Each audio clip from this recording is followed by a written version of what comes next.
तथागत भगवान गौतम बुद्ध, परमपूज्य डॉक्टर बाबासाहेब आंबेडकर, उपस्थित उपासक उपासिका, ऑनलाईन बघणारे उपासक आणि उपासिका यांच्या प्रति मंगल मैत्री व्यक्त करून बुद्ध की कार्ल मार्क्स ह्या ग्रंथाचा आपण वर्षावसानिमित्त पठन करत आहोत. आज सकाळी उठल्यानंतर थोडासा भावुकच होतो, कारण आज वडिलांना जाऊन 3 महिने झाले. 3 तारीखाची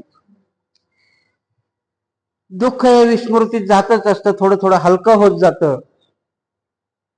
आणि म्हणून थोडासा ध्यानातून उठलो. बाबाची आठवण तर येतच होती आणि परत एक मोठा आघात व्हावा तसं आपल्या बाजूलाच असणाऱ्या 3ऱ्या रूम मधून मला वाटते तहसीलदार आहेत ते, त्यांचा मुलगा, मोठा मुलगा 15-16 वर्षाचा, रात्री हार्ट अटॅकने गेला.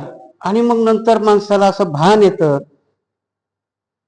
की माझे वडील गेले ते 96 वर्षाचे होते, म्हणजे पुरं ते सर्व आयुष्य जगले होते. मग माझं दुःख मोठं आहे की आता मला वंदनेला बोलवलंय, त्यांचं दुःख मोठं आहे. कारण जवळजवळ त्या कुटुंबही एवढं धार्मिक आहे की त्यांच्या घरी या 4 वर्षात मला कमीत कमी 5-7 वेळेस त्यांनी बोलवलेलं आहे. आणि जेव्हा जेव्हा मी त्यांच्या घरी गेलो तेव्हा तेव्हा माझा आदरातिथ्य करायला तो मुलगाच पुढे असायचा. कारण बऱ्याचशा ठिकाणी मी जातो तर ही नवीन जी पिढी आहे ती धार्मिक बाबतीत एवढं स्वारस्य दाखवत नाहीत. आई वडील दाखवतात पण हा मुलगा. आणि मग ते पूर्ण चित्र डोळ्यापुढे आलं की दुःख बाबाचं मानावं की त्याचं मानावं. आणि जेव्हा तिथे गेलो तर खरोखरच ती आई म्हणजे एवढी विभोर होती. त्याची आजी पण जिवंत आहे, ती पण एवढी विभोर होती. ती बोलता बोलता मला हळूच बोलली की भंतीजी मी गेले असते तर काय झालं, कारण हे कोणाच्याही हातामध्ये नाहीये. आणि म्हणून दुःखाची व्याख्याच कशी करायची म्हणून मी थोडासा भावुक आहे. 2-3 वेळेस ते वाचायला घेतलं पण ते काही डोक्यामध्ये जमतही नाही आणि त्याच्यावरती काय विश्लेषण करावं तेही वाटत नाही. आणि नेहमी नेहमी त्या मुलाचा चेहरा डोळ्यापुढे येतो आणि त्याचा चेहरा थोडासा बाजूला होत नाही की त्याची आई डोळ्यासमोर येते. आणि मग ते भगवान बुद्धाचं वचन एवढं सार्थक वाटतं की जगामध्ये दुःख आहे आणि हे पहिलं आर्य सत्य आहे. स्वीकारलं पाहिजे हे आपण सांगतो, पण ती स्वीकारायची ताकद आपल्यामध्ये आली का अजून तर नाही. आणि म्हणून तिथेही मी त्या प्रेत यात्रा उचलायच्या अगोदर ती गोष्ट सांगितली, ती खरोखर स्वीकारणीय आहे का, स्वीकारल्या जाईल का, आणि तेवढे बुद्धाच्या धर्मामध्ये आपण परिपक्व होऊ का. कारण मी पहिल्याच वेळेस सांगितलं होतं की मी बाबा जायच्या अगोदर जिथे जिथे जायचो तेव्हा कोणी रडायला लागलं की मला वाटायचं कशाला रडायचं. रडणाऱ्या माणसाला मी थोडस वेगळ्या पद्धतीने सांत्वन द्यायचो की जे जन्माला आलं ते जाणारच आहे. पण जेव्हा स्वतःवरती, कारण माझ्या आयुष्यातलं पहिलं दुःख माझे वडीलच आहे. आईचं दुःख मला एवढं नाही जाणवलं.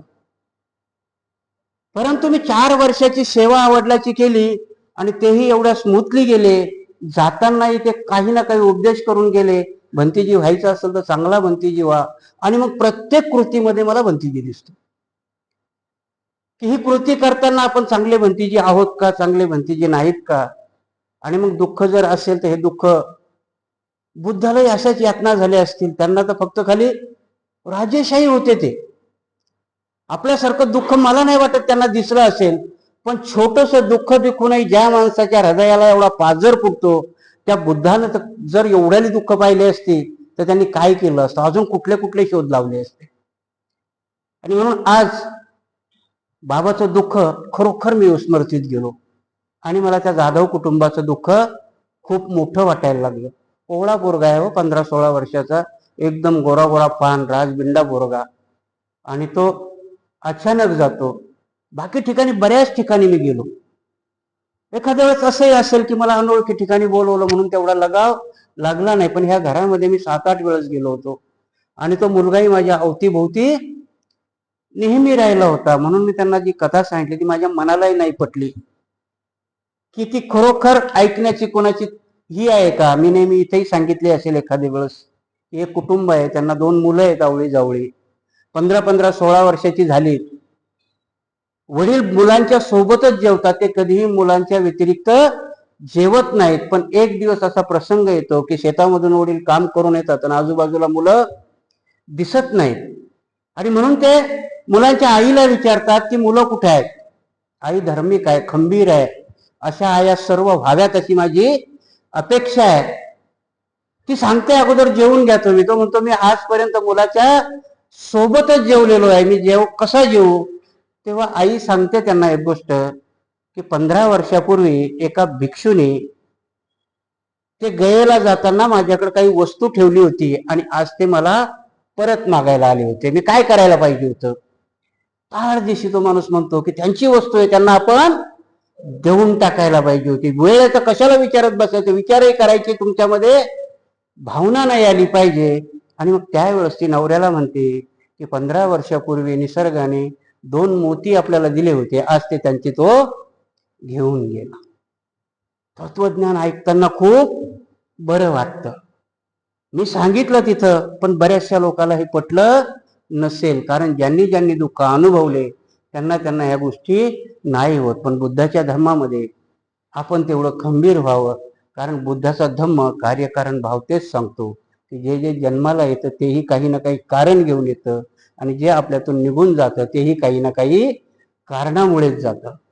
आणि म्हणून कारण काय असेल मला माहिती नाही, पण थोडा मी विचलित झालो आज की निसर्ग ही माणसावर म्हणतात ना की नियती कुठला सोड उगवते माहिती नाही. आज त्या कुटुंबामध्ये खूप मोठं दुःख आहे, त्यांना ते दुःख सहन करायचं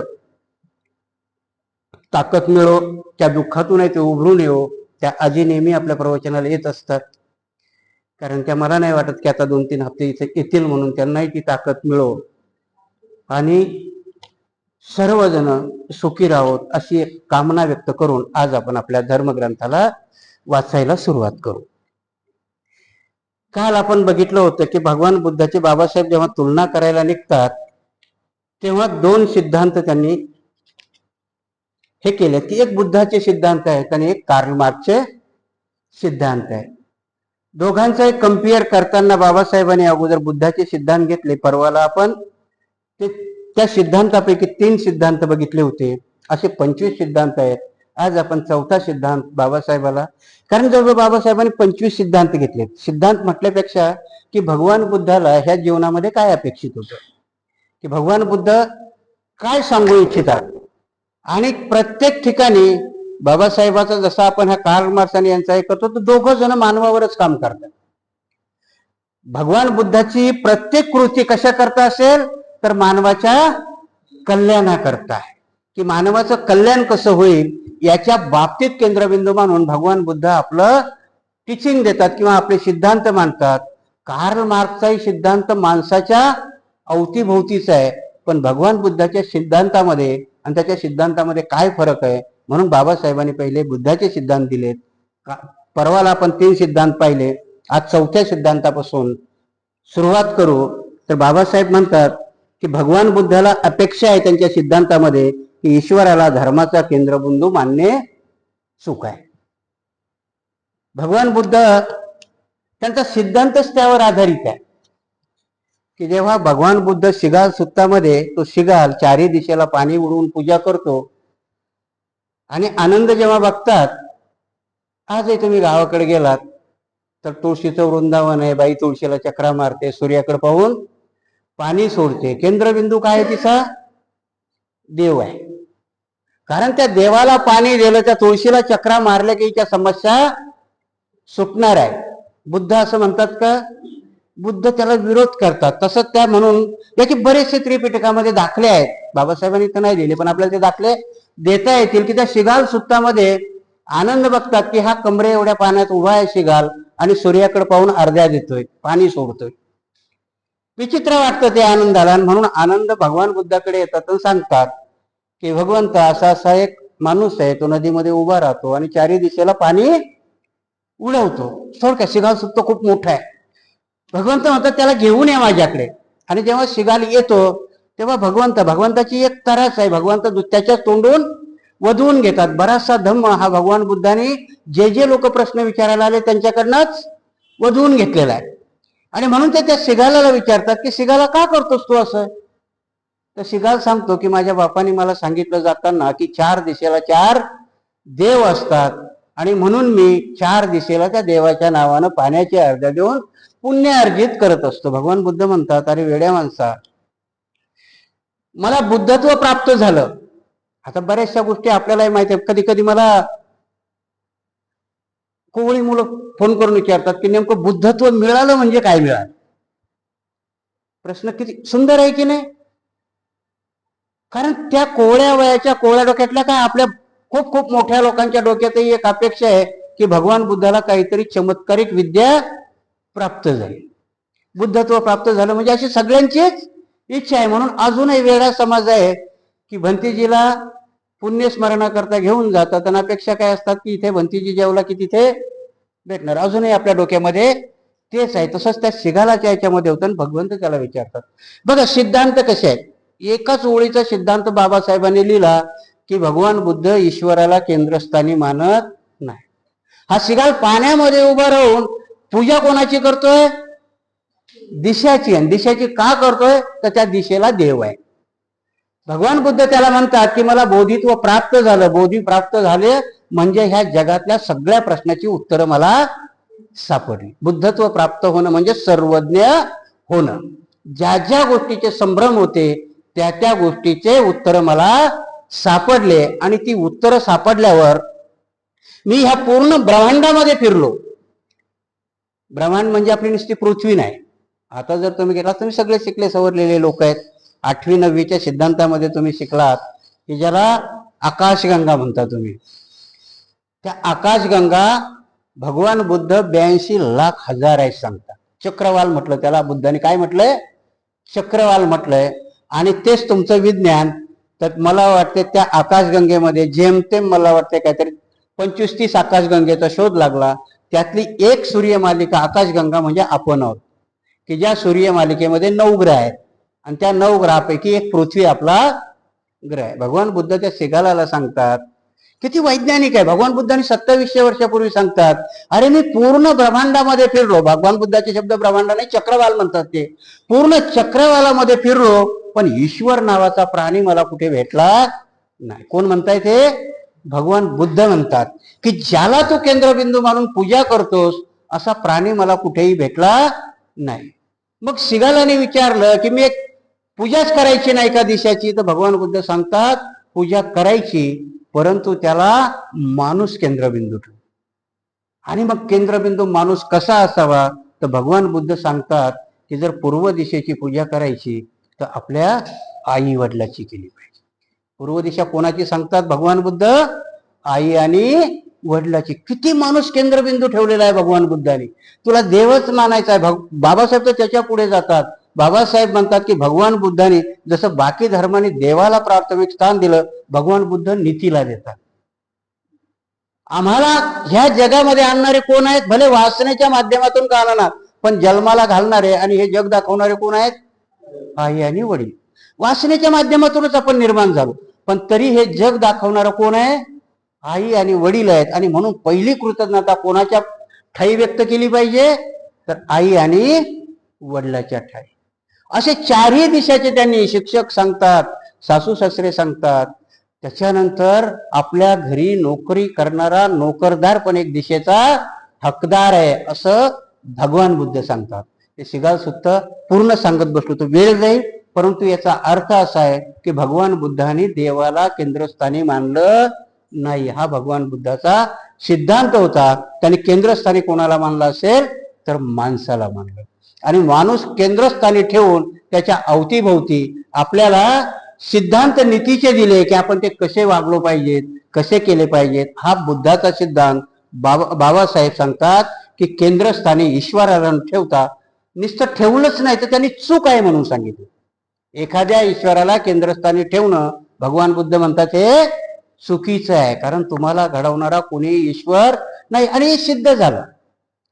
पृथ्वी, बाबासाहेब त्याच्या पुढे जाऊन म्हणतात की पृथ्वीचा निर्माण आणि अंत याच्याशी आपल्याला काही घेणं देणं नाही, पण ह्या निर्माण आणि अंताच्या मध्ये जो मानव आहे तो कसा सुखी होईल हे तत्वज्ञान असलं त्याला खरा धम्म म्हणायचं.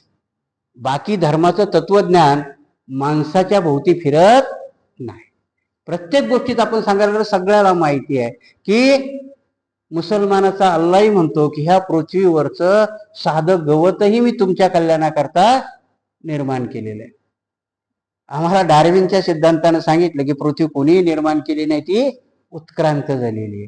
आणि म्हणून जी जी गोष्ट उत्क्रांत होते ती कधी ना कधी नष्ट होते किंवा परिवर्तन होतं. बुद्धाला नष्ट हा शब्द बुद्धाला मान्य नाही. बुद्ध काय म्हणतात? परिवर्तन होतं त्या गोष्टीमध्ये. आज आपण इथे सगळे बसलो, अर्ध्या एक तासाने आपण ते नाहीत, कारण आपल्या पेशीमध्ये परिवर्तन होत आहे. आणि म्हणून बाल्य अवस्थेतला चेहरा, जवान अवस्थेतला चेहरा आणि म्हातारपणातला चेहरा जर तुम्ही याच्यावाले कम्पेअर केलं तर कितीतरी याच्यामध्ये परिवर्तन झालेलं असतं, लक्षात येत नाही. एखादी सीमा बांधली का की एवढ्या एवढ्या सीमेत आता तुमचं बालपण संपलं, लगेच तुम्हाला उद्या सकाळी उठलं की जवानपणाचा चेहरा येणार आहे, असं आहे का? नाही.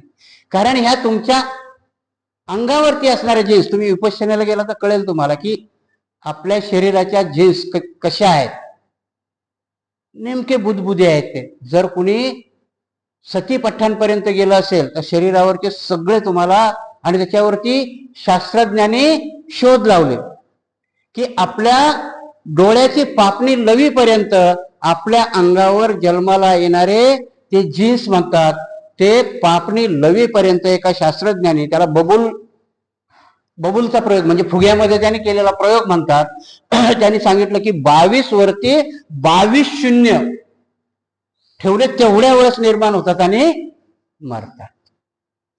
म्हणजे आज आपण जर म्हटलं की श्रद्धा रक्षेत मी इथं बसलेला आहे, अजून अर्ध्या तासाने मी दुसरा श्रद्धा रक्षेत असणार आहे.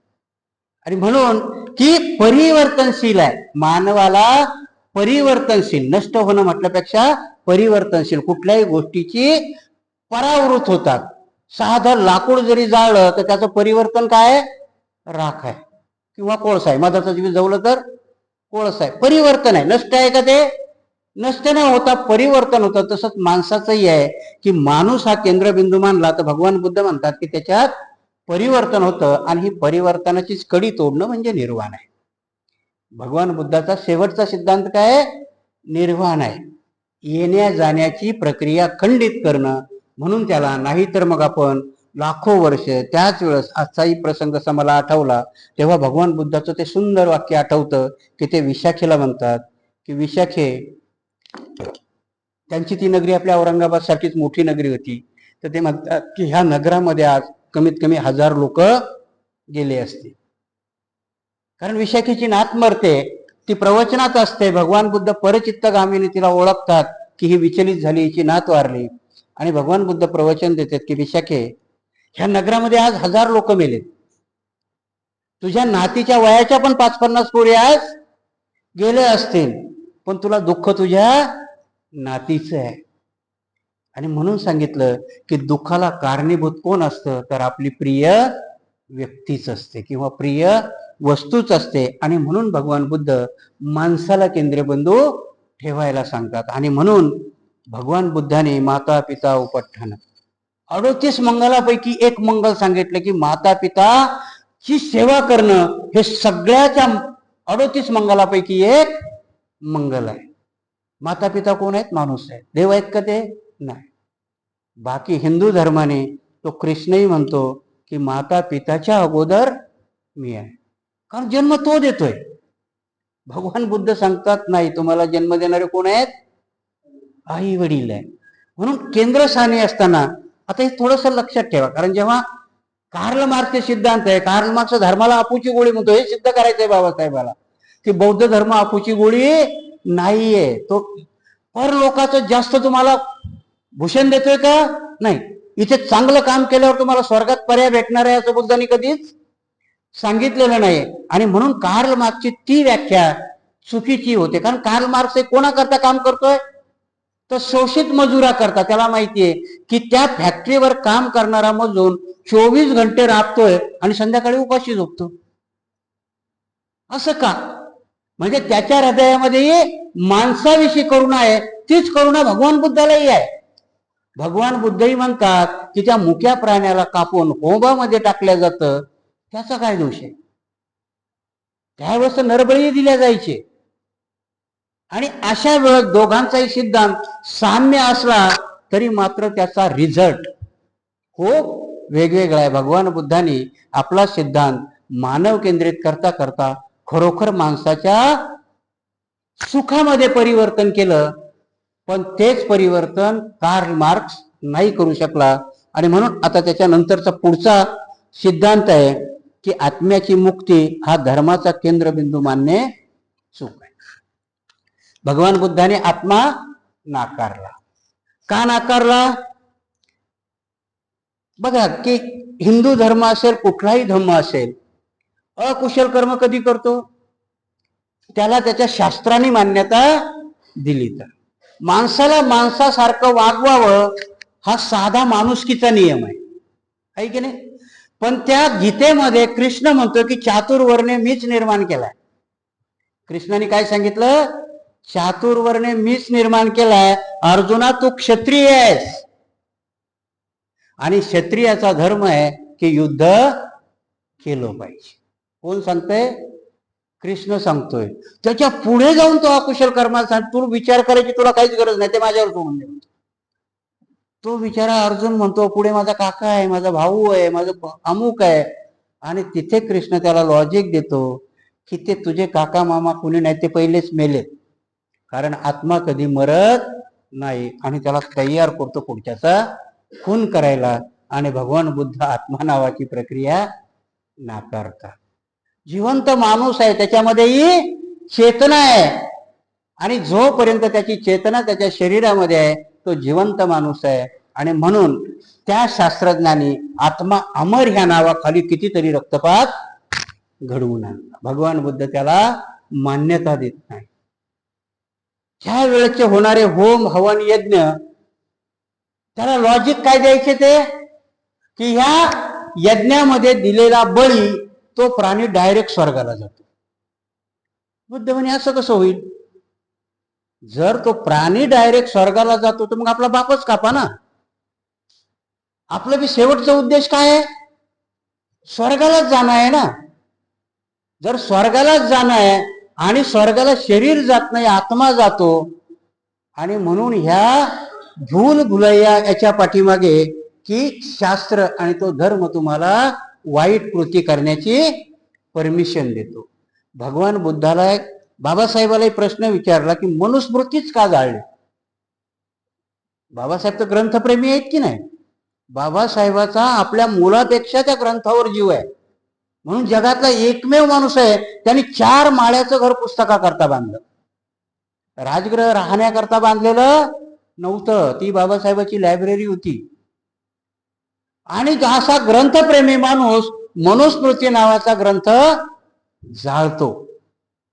आणि म्हणून बाबासाहेब म्हणतात की माणसाच्या मनामध्ये विष पेरण्याचं काम या ग्रंथाने केलेलं आहे.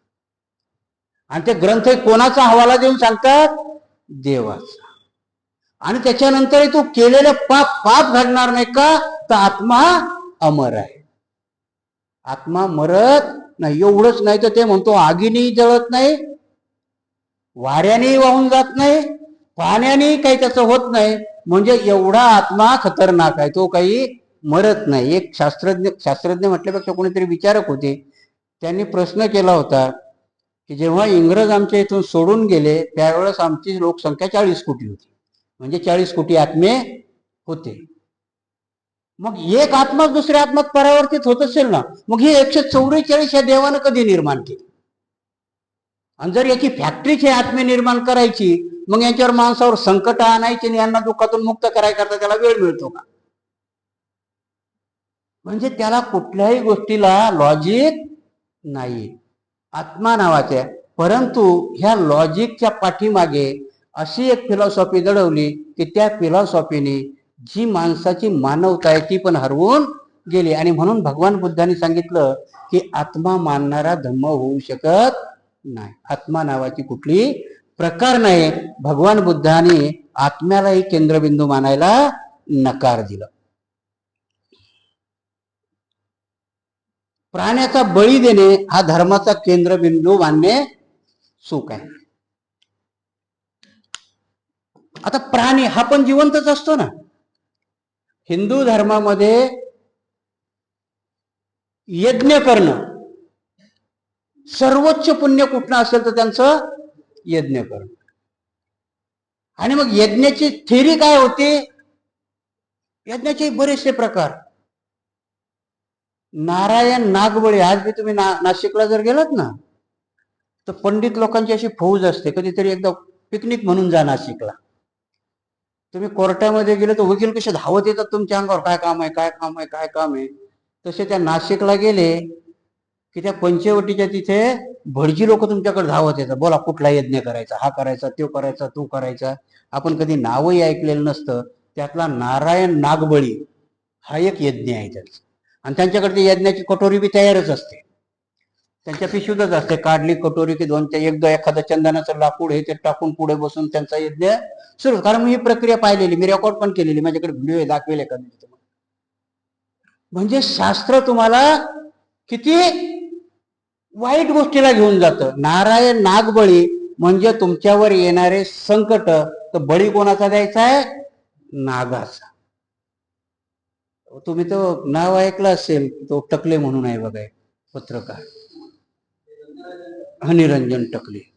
तो म्हणतो भटजी माझ्या घरी आला आणि त्याने काही केलं नव्हतं बापाचं. ते म्हणे तू श्राद्ध नाही घातलं बघ, हे नाही केलं. ते म्हणे नाही घालायचं मला. नाही म्हणे तुला तुझा बाप त्रास देईल. तर ते म्हणे माझा बाप मी पाहून घेईन, तुमचं काय काम आहे, मला नाही करायचं ते. तू आमच्या घरी येऊन कर. पण त्यांनी सांगितलं काय की तो नारायण नागबळी करायचा. तर ते म्हणे मग एखादा जिवंत साप घेऊन येतो मी, तुमच्या हातात देतो, करा नाग. म्हणे असं नाही चालत, तो सोन्याचा पाहिजे. म्हणजे शास्त्र माणसाला किती खोट्यात घालायला सांगतात की नारायण नागबळीचा करायचा, पण तो नाग कशाचा असावा? सोन्याचा असावा. कारण ते भटजीबा स्वतः घरी घेऊन जाणार. नारायण नागबळीचा यज्ञ करणं तुमच्या संकटाकरता, आणि घरी जाऊन तो वितळवून आपल्या बायकोच्या गळ्यात मंगळसूत्र बनवणार भटजी, त्याच्याकरता नारायण नागबळी नाही. म्हणजे ह्या गोष्टी भगवान बुद्धांनी का नाकारल्या असतील? आणि भगवान बुद्धांनी, आता हे आपण जेव्हा सगळं डोक्यात घेतो, तुम्ही एवढं लक्षात घ्यावं की ही तुलना आहे कार्ल मार्क्सची आणि भगवान बुद्धाची. आणि का भगवान बुद्धाची तुलना करतायत? की त्या कार्ल मार्क्सने धर्माला अपूची गोळी म्हटलंय. आणि मग बाबासाहेब एवढे दुरुस्ती की, कारण आमच्यात बी काही काही खडूस लोक आहे ना, मग आपणही म्हटलं होतं बाबासाहेबांनी आम्हाला का अपूची गोळी चारली. आम्ही तर ऍक्च्युली ती घेतच नाही म्हणा, कारण आम्ही धम्मच नाही पाळत, त्याची गोळी खायची काही गरजच नाही. म्हणून बाबासाहेबाला ते सांगणं गरजेचं, कारण बाबासाहेब धार्मिक आहेत. बाबासाहेब एवढे उच्च दर्जाचे, उच्च विवादूस असूनही बाबासाहेब धार्मिक आहे. बाबासाहेब जर धार्मिक नसते तर आपल्याला नास्तिक बनवून टाकलं असतं. त्यांनी चार्वाकाची फिलॉसॉफी त्यांनी वाचली असेल ना, बाबासाहेबांनी वाचली असेल. ते म्हटले असते काही नाही, धर्म बिर्म चार्वाक म्हणतो ती गोष्ट खरी आहे. परंतु बाबासाहेबही धार्मिक होता, आणि म्हणून बाबासाहेब म्हणतात की एकट्या माणसाला धर्माची गरज. ते बाबासाहेब स्वतः म्हणतात, मी एकटा असतो तर मला धर्माची गरज होती का? काही गरज नाही. मला माहिती आहे नीतीने कसं वागायचं, नैतिकतेने कसं वागायचं, पण गरज समूहाला असते. आणि माझ्या पाठीमागं हा समूह आहे. त्या समूहाला अफूची गोळी न देता मी चांगला धर्म देणं गरजेचं आहे. आणि त्यांच्याच वेळेस भारतामध्ये हे कार्ल मार्क्सचं भूत येते, शेजारचा चीन. आणि कार्ल मार्क्सची क्रांती तो जिवंत असताना नाही झालेली. कार्ल मार्क्स मेल्यानंतर 70 वर्षांनी पहिली क्रांती रशियामध्ये होती. दास कॅपिटल नुसार तो लेनिन. आणि अशीच नाही होत, बाबासाहेबाची तुलनाही अशीच नाही. बाबासाहेब सांगतात की भगवान बुद्धांनी क्रांती केली, कुठल्याही एकाही रक्ताचा थेंब थांबवला नाही. लोक त्यांचं ऐकत गेले, सांगत गेले, ऐकत गेले, परिवर्तन होत गेले. लेनिनला फक्त सांगून क्रांती झाली नाही, त्याला माणसं मारावी लागली. आणि म्हणून लोकशाहीच्या स्थापनेकरताही इंग्लंडमध्ये जशी लोकशाही स्थापन केली, तर तिथला राजा मारल्या गेला. मारल्या गेल्यानंतर त्यांना राजाला महत्व दिलं, म्हणून तिथली लोकशाही आपल्यासारखी लोकशाही नाही. आपल्याकडे राष्ट्रपती निवडून येतो, त्यांच्याकडे राजा परमनंट राष्ट्रपती असतो. इंग्लंडमध्ये जर तुम्ही गेलात तर परमनंट राष्ट्रपती कोण आहे? राजाचं घराणं आहे त्यांचं. आणि म्हणून आपल्यासारखी लोकशाही नाही त्यांची. बाबासाहेबांनी जी आपल्याला लोकशाही दिली, आपल्या इथं जर एखादा राजा करायचा असता तर 546 संस्थानं होती. प्रत्येक स्टेटला एक राजा परमनंट झाला असता. महाराष्ट्रात तर अजून उपद्व्याप झाले असते. आपल्याकडे 2 घराण्यातले राजे आहेत आणि दोन्ही राजे आपल्याला माहिती आहेत आता कसे आहेत ते. म्हणून बाबासाहेबांनी इंग्लंडच्या याच्यामध्ये बऱ्याच लोकांचा आरोप आहे की नाही, संसदीय लोकशाही आपण कोणापासून घेतली? इंग्लंड पासून घेतली. कारण अमेरिकेची लोकशाही संसदीय लोकशाही नाहीये, ती राष्ट्रपतीची लोकशाही आहे.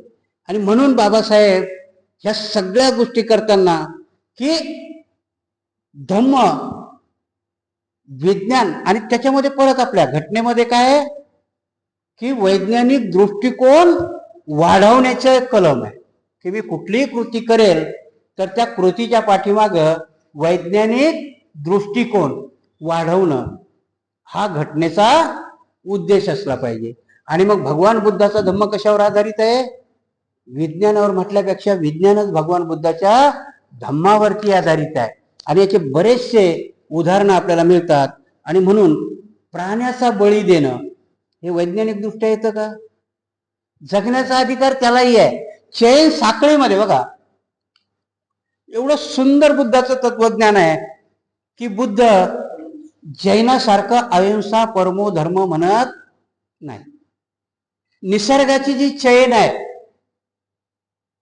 निसर्गाची जी अन्न साखळी, तुम्ही विचार करा की जगामध्ये समुद्रामधून रोज मला वाटते काहीतरी 35 लाख मेट्रिक टन मासे खाण्यात येतात, समुद्रातून काढल्या जातात. एक फक्त डोळ्यापुढे चित्र आणा, जर त्या माश्या मारल्याच नाही तर अमावस्या आणि पौर्णिमेला येणारी भरती ओहोटी ही रोज येईल आणि समुद्र कधी तुम्हाला गिळून घेईल सांगता येणार नाही. म्हणून हे चैन आहे, ही चैन चालत राहिली पाहिजे. आणि म्हणून निसर्गाच्या कुठल्याही कृतीला भगवान बुद्धांनी धक्का लावायला परमिशन दिलेली नाही. भगवान बुद्धांनी असं सांगितलं का भिक्षूला की जा आता तुम्ही माणसात काम नका करू पण वाघाला जाऊन सांगा गवत खा, पानातिपाता वेर म्हणे, असं सांगितलंय का भिक्षूला? नाही. तो ज्याचा धर्म आहे, उलट जातकामध्ये कथा येतात की वाघाला दीक्षा दिली आणि मग काही दिवसांनी त्या वाघाला पहिलं तर सारं गाव घाबरतं की नाही, आणि जेव्हा त्यांना कळतं की हा वाघ माणसाला नाही का, तर पोरं त्याच्यावर बसायला लागले, कान धरून चल घोड्या करायला लागले. त्या वाघाला दुबळा झाला बिचारा. आणि मग बुद्ध आले आणि बघितलं तर पहिला चांगला लट्ट होता, आता काय झालं? जातक कथा आहे ते. बाबासाहेबांनी सांगितलं ह्या घडल्या नसणार, परंतु ह्या बौद्धिक आहे. जेव्हा परत बुद्ध येतात त्यांना बघतात की वाघ एकदम लुकडा झालाय. वाघाला विचारतात ही हाल कोण केले तुझे? तुम्ही. मी काय केलं म्हणे? तुम्हीच सांगितलं म्हणे पानाती पातावेर म्हणे. अरे भल्या माणसा म्हणे मी तुझा धर्म थोडी तोडायला सांगितला होता.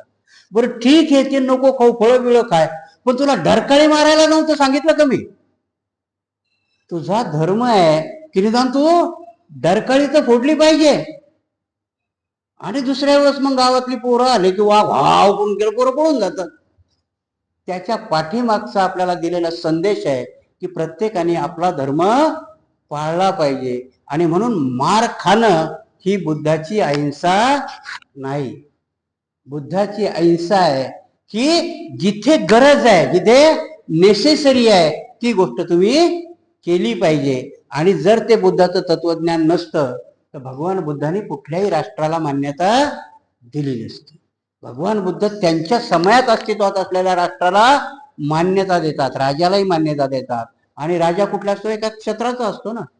आणि मग राजाचे कर्तव्य येतात की माझं क्षेत्र मला सांभाळायचं तर मला युद्ध केलं पाहिजे. चुकीची व्याख्या आहे की आपण म्हणतो की भगवान बुद्ध म्हणतात युद्ध नको. नाही, भगवान बुद्ध म्हणतात जिथे गरज असेल तिथे युद्ध अटळ आहे. म्हणून बुद्धाच्या व्याख्या करताना आम्ही चुकीच्या केलेल्या आहेत. आणि मग कधी कधी काय होते, आमचे बी खूप मोठे बुद्धिजीवी लोक, आम्ही नाव नाही घेत आता त्यांचं, पण ते सांगतात की बाबासाहेबांनी विपश्यनाच करायला नाही सांगितलं. म्हणे का? म्हणे विपश्यना केल्याने माणूस शूर राहतच नाही. और त्याला ते माहिती नाही की भगवान बुद्धाची जुडो आणि कराटे ही विद्याच बुद्धाची आहे. कारण विपश्ची माणूसच कोणावरती प्राणघातक हल्ला करायचा आणि कोणावर नाही करायचा हा ठरवू शकतो. आणि म्हणून आम्ही चुकीच्या संकल्पना लोकांमध्ये मांडतो, धर्मही आपण चुकीचा लोकांमध्ये मांडतो. आणि म्हणून इथे प्राण्याचा बळी देणं हा कुठलाही धर्म होऊ शकत नाही. प्राणी प्राण्याला खाऊ शकतो. जर वाघाचं भोजनच मांस आहे तर त्याला ते अलाउड आहे, पण माणसाने वाघाची शिकार करावी हे माणसाला अलाउड नाही, कारण ते तुझं भोजन नाही. भगवान बुद्धाचा किती सोपा सिद्धांत आहे की ज्याची गरज नाही त्याच्यावरती हिंसा करणं हे धर्माला मान्य नाही. आणि म्हणून कुठल्या तरी होमामध्ये प्राण्याचा बळी देणं नुसतं हिंदू धर्माचं आहे का? कुर्बानीच्या नावाखाली बकरी ईदच्या दिवशी कितीतरी बकरे कापल्या जातात. खरोखर ते अल्लाहला मंजूर असेल का? बकऱ्याचा बळी द्यायचा, बैलाचा बळी द्यायचा. भगवान बुद्ध ह्या गोष्टीच्या पलीकडे आहेत. भगवान बुद्धचा सिद्धांत ह्या गोष्टीला मानत नाही. पुढे तुम्हाला कंपॅरिझन मध्ये बाबासाहेब तेच सांगतात की कार्ल मार्क्सनी माणसाचे बळी घेतले. कारण तुला एका माणसाला सुखी करण्याकरता दुसरा माणूस मारायचा अधिकार आहे का? बुद्धाचं तत्वज्ञान एवढं सोपं आहे आणि एवढं सुंदर आहे की तुम्हाला कुठलं शुभ आणि कुठलं अशुभ म्हटल्यापेक्षा भगवान बुद्ध म्हणतात कुठलं कुशल आणि कुठलं अशुभ. शुभ अशुभ आलं की तुम्हाला पाप पुण्य करायची परमिशन येते, पण कुशल आणि अकुशल आलं की मग एखाद्या वेळेस तुमच्यावर धावून आलेला माणूस त्याला प्रतिकार करणं आणि प्रतिकार करता करता मरत असेल तर सेल्फ डिफेन्स म्हणून आपल्या घटनेमध्ये हे बुद्धापासून आलेलं तत्वज्ञान आहे की नाही. स्वतःचं संरक्षण करणं याला पाप नाही म्हणता येणार. पाप म्हणता येईल का?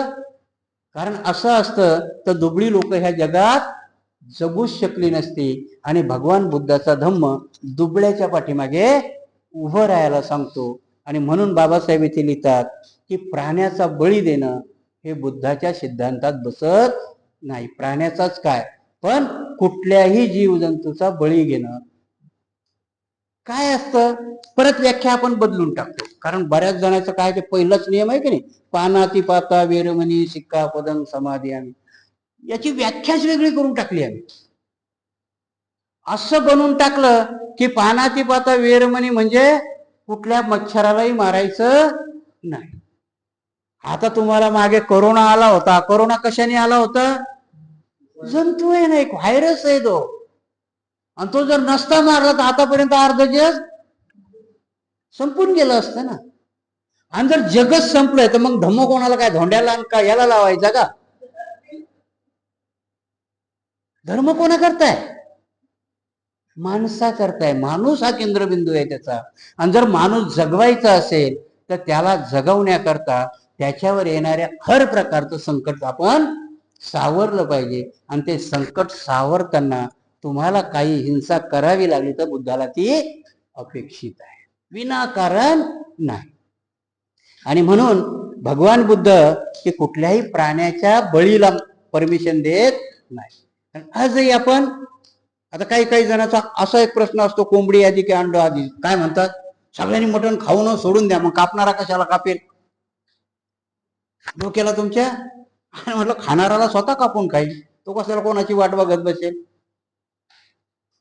खटकाची वाट बघत बसू का? खायचंच आहे म्हटल्यावर आजही काही काही कोंबडं स्वतःच कापून खातात. ही जर तरची भाषा बुद्धाला मान्य नाही. आणि म्हणून त्यांनी जर तरची उत्तरही दिली नाही.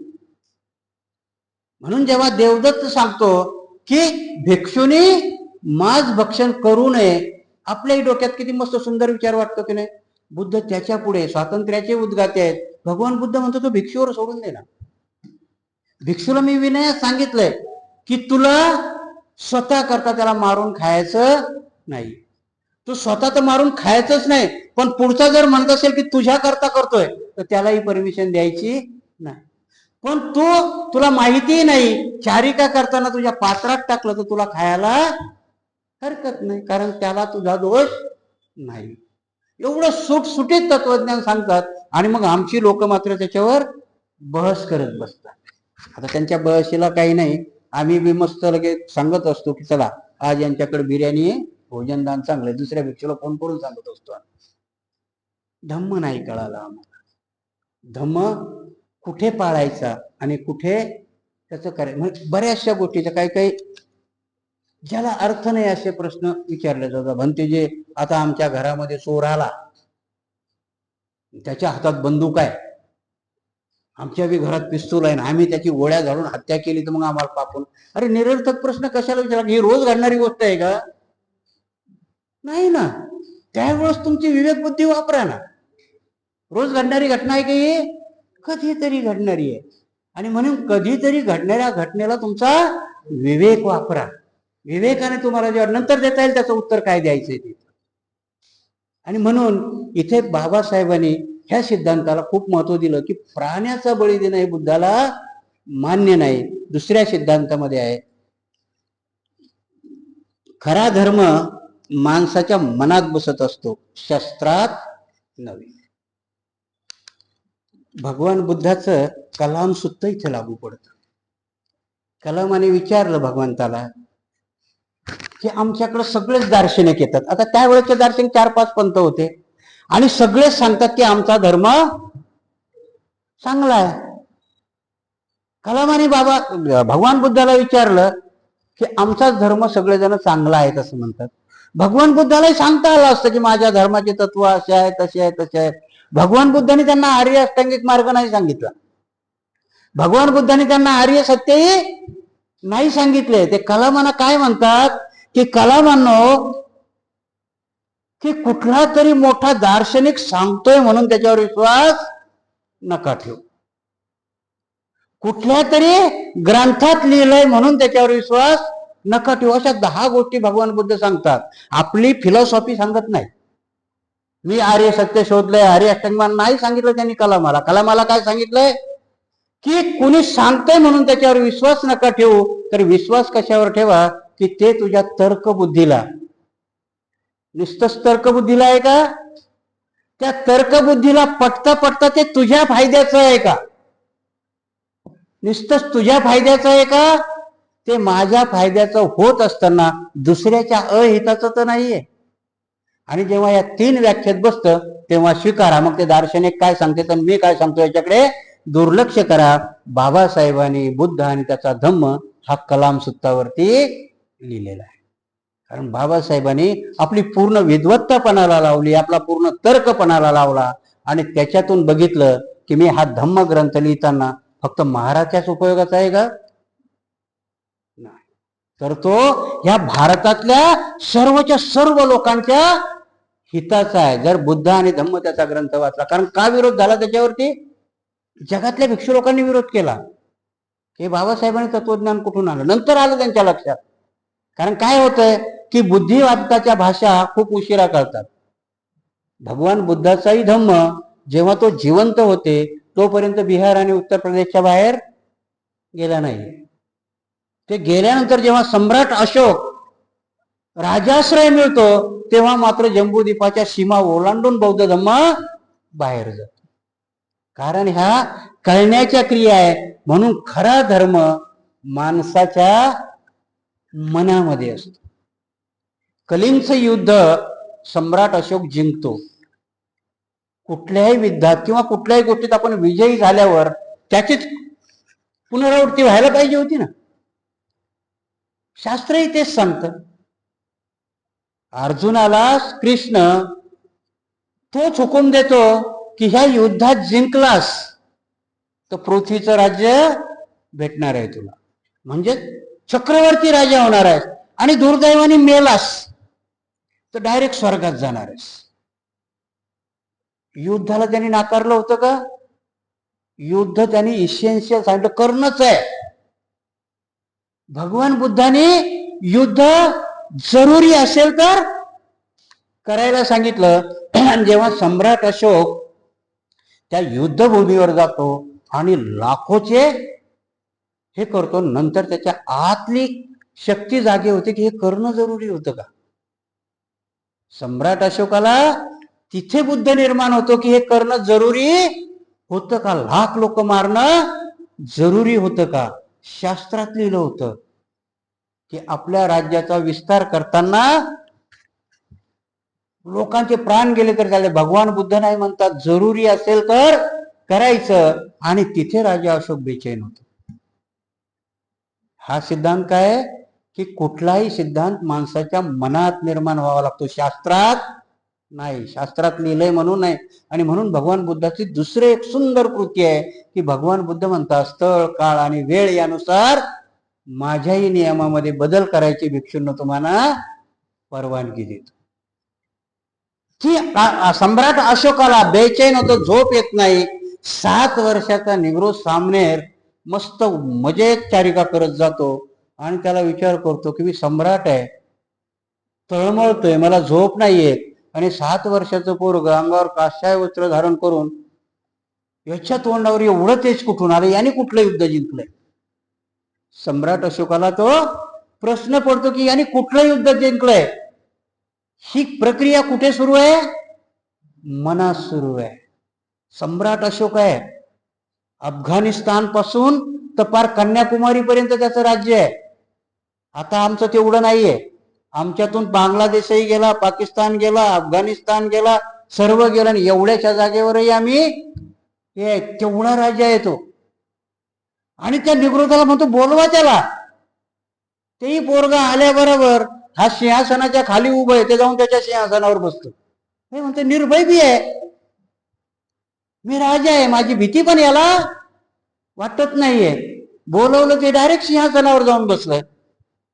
आणि तिथून त्या सम्राटाच्या मनामध्ये परिवर्तन व्हायला लागतं, कारण मनामध्ये धम्म निर्माण व्हावा लागतो, शास्त्रात नाही. बाबासाहेब म्हणतात बुद्धांनी तेच सांगितलं की जोपर्यंत तुमच्या मनामध्ये कुशल धर्म निर्माण होत नाही तोपर्यंत चांगली कृती तुमच्याकडून निर्माण होणार नाही. आणि म्हणून बाबासाहेबांनी हा इथला सिद्धांत दिला धर्माचा की धर्म कुठल्याही पुस्तकात नसतो, तो माणसाच्या मनामध्ये निर्माण व्हावा लागतो. आणि म्हणून की जे धम्मपदामध्ये मनोपुब्बा मनोमिया सांगितलं की नाही, मनच सगळं करत असतं.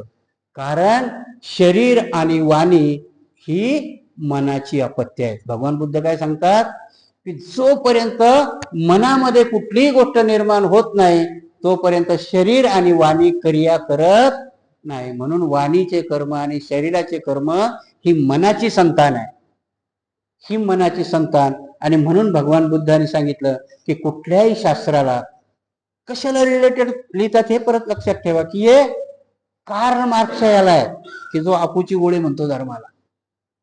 भगवान बुद्ध इथं किती स्टँडर्ड पद्धतीने सांगतात की धर्म कुठल्याही पुस्तकात नाहीये, तो माणसाच्या मनात निर्माण करावा लागतो. आणि हेच प्रशिक्षण ते भिक्षूला देत होते की तुम्हालाही हेच जगामध्ये सांगायचं.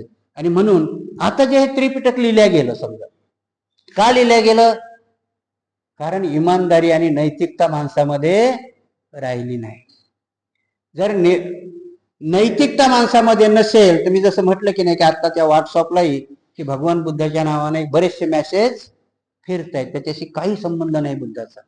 कारण त्याच्या विरुद्धाच्या बाजू आपण बघितलेच नाही. फक्त आपल्याला ते समोर दिसताना चांगलं दिसताना आपल्याला वाटतं हा बुद्ध असं म्हटले असते. नाही, काही गोष्टी चांगल्या म्हणताना जसं मी उदाहरण दिलं होतं की नाही की मुलाला आनंद मिळावा म्हणून आई मोबाईल त्याच्या हातात देते, विरुद्ध बाजू काय त्याची हानी करते, त्याच्या डोळ्यावर परिणाम होणार आहे, त्याच्या ऐकूवर परिणाम होणार आहे. पण तिला वाटतंय की हा हातात दिल्यावर हा आनंदी होणार आहे. तसंच आहे आपल्या तत्वज्ञानाचं की कुठलीही कृती करत असताना आपल्याला ती मनात निर्माण झाली ती कुशल आहे की अकुशल आहे हे जोपर्यंत ओळखता येत नाही तोपर्यंत शास्त्रात लिहिलेलं कुठलंही खरं नाही. आणि म्हणून बुद्धाची वचनं का रिलेटेड असतात? आपण मिलिंद प्रश्नही वाचतो, का आजच्या आज तो रिलेव्हंट असतो? कारण भगवान बुद्धांनी तुम्हाला ती परमिशन दिलेली आहे की जर याच्यावर काही जळमट आवरण चढली असतील तर ते हळूवारपणे बाजूला करा. बाबासाहेब ते हळूवारपणे करतात. आणि म्हणून इथे आम्हाला धडा घ्यावा लागतो की बोधिसत्वच ही गोष्ट ओळखू शकतात. कारण माणसं आपणही आहोत ना. इथे बसलेल्या सगळ्याचा एक विचार होऊ शकतो का? नाही होणार, कुठल्याही गोष्टीमध्ये होणार नाही. आणि बुद्धही त्याला नाकारत नाहीये. कारण माणसाच्या मनाचा ठाव घेणं किंवा माणसाच्या मनाला एका वाटेवर आणणं प्रत्येकाच्या मनाच्या कृती वेगवेगळे असतात. फक्त भगवान बुद्ध म्हणतात की त्या मनाला संस्कारित करता आलो पाहिजे. म्हणजे काही गोष्ट जर ही माझ्या करता चांगली असेल तर ती तुमच्या करता असेलच असं नाहीये. कारण ती दुसऱ्या करता वाईटही असू शकतं. आणि म्हणून त्या माणसावर प्रक्रिया केल्यापेक्षा त्याच्या मनावर प्रक्रिया करणं कधी अतिउत्तम आहे. आणि म्हणून हा बाबासाहेबाचा 5वा सिद्धांत आहे की खरा धर्म माणसाच्या मनात बसत असतो, तो कुठल्याही पुस्तकात नाही. कारण पुस्तकातले धर्म जसा काळ वेळ बदलत जाईल तसे बदलत जातील. आणि म्हणून आज वेदावरती टीका का होते, तर वेदाने ठरवून टाकलंय की हे देवाने निर्माण केलेले आहे. वेद हे देवाने निर्माण केलेत आणि देवाची कृती बदलण्याचा माणसाला अधिकार नाहीये. आणि म्हणून हे सुंदर वाक्य आहे भगवान बुद्धाचं की कुठलंही शास्त्र किंवा कुठलाही धम्म पुस्तकात नसतो, तो माणसाच्या मनामध्ये असतो. पुस्तक हवं तर फक्त तुम्हाला ती मदत करू शकतो. त्रिपिटकही आज आम्हाला कशा करताय, मदती करताय की आम्ही कुठेतरी चुकतोय का त्याच्याहून आम्ही आमच्या मनाचा ठाव घेणं आहे. आणि म्हणून भगवान बुद्धांनी आम्हाला खूप सुंदरपणाने जी वचनं दिली ती आजपर्यंत का चांगली ठेवण्याची गरज पडली, संगीती का होतात, कारण ही वचनं सत्य आहेत आणि सत्य गोष्ट सांभाळल्या गेली पाहिजे. आणि म्हणून बाबासाहेबांनी इथं लिहिलं की भगवान बुद्ध समजतात की माणसाच्या मनामध्ये धम्म असतो, मग तो वाईटही असतो आणि चांगलाही असतो. मग आपण चांगला धम्म करण्याकरता आपल्या मनाला संस्कारित केलं पाहिजे. कारण पुस्तकातला धर्म बदलत नाही, तो एकदा धर्म पुस्तकात गेला की म्हणून मनुनी केलेली मनुस्मृती मनु परत येऊन तिला मॉडिफाय करू शकणार नाही. आणि म्हणून काही गोष्टीमध्ये, आणि याची बरेचसे उदाहरणं आपल्याला आधुनिकतेत पाहायचे की आपण कधी कधी विचार करतो की आणीबाणी बाबासाहेबांनी हे कलम का घातलं असेल. आणीबाणी म्हणजे हुकुमशाही आहे ना, माणसाचे तुमचे सगळे अधिकार आणीबाणीमध्ये हिरावून घेतले जातात. बाबासाहेबांनी घटनेचे कलम का घातलं असेल, हीच क्रिया आहे की कधी कधी तुमचं मन बंडखोरी करतं, त्या मनालाही काबूत आणण्याकरता कधी कधी तुम्हाला ते कठोर निर्णय घ्यावा लागतात. आणि म्हणून बुद्धाचं तत्वज्ञान हे एवढं रिलेव्हंट आहे. आता तुम्ही शब्द ऐकत असाल, अडचण झाली त्यांच्यावाली की हिंदू म्हटलं तर आपल्या लोकांनी शोधून काढलं, हिंदू नावाचा शब्दच नाही. हिंदू ही मोगलांनी दिलेली शिवी आहे, नसेलही दिली, पण तो शब्द मात्र पारशीचा आहे. आणि मग जेव्हा आपल्या आयडेंटिटीचा प्रॉब्लेम येतो तेव्हा ते आता सनातन म्हणायला लागले. काय म्हणतात, सनातन धर्म आहे. सनातनचा अर्थच काय की भगवान बुद्धाने सांगितलं की वैराने वैर मिटत नाही. धम्मपदामधली 6वी गाथा आहे की वैराने वैर मिटत नाही, ते अवैरानेच मिटतं. हा सनातन धम्म आहे. भगवान बुद्ध काय म्हणतात, वैराने कधीच वैर मिटत नाही, अवैरानेच वैर मिटतं. हा सनातन धर्म आहे. सनातन धर्माचा अर्थच तो आहे की पहिलंही असंच होतं, मधातही असंच आहे आणि पुढेही असंच राहणार आहे. वैराने वैर मिटणारच नाही, हे सनातन आहे. कृष्णाने तो सगळं हत्याच करायला सांगितलं, सनातन कसं होईल. बुद्ध तर सांगतात ना की वैराने वैर मिटत नाही, हे सनातन आहे. कृष्ण गीतेमध्ये सर्व हत्या करायला सांगतो, अल्लाही तुम्हाला कुर्बानी द्यायला सांगतो. ख्रिश्चनाच्याही 10 कमेंट्स तिथेच नेऊन ठेवतात. आणि म्हणून ते सांगतात कार्ल मार्क्सला की तू बुद्ध वाचला नाहीस. जर बुद्ध वाचला असता तर तू मात्र म्हणायची हिंमत केली नसतेस. कारण बुद्ध असा आहे की तो तुम्हाला वास्तववादी बनवतो. आणि वास्तववादी बनणं हे वैज्ञानिक दृष्टिकोनातून सत्य असतं. आजचा आपण हा 5वा सिद्धांत केला, उद्या आपण दुसरा सिद्धांत करू आणि इथे थांबूया.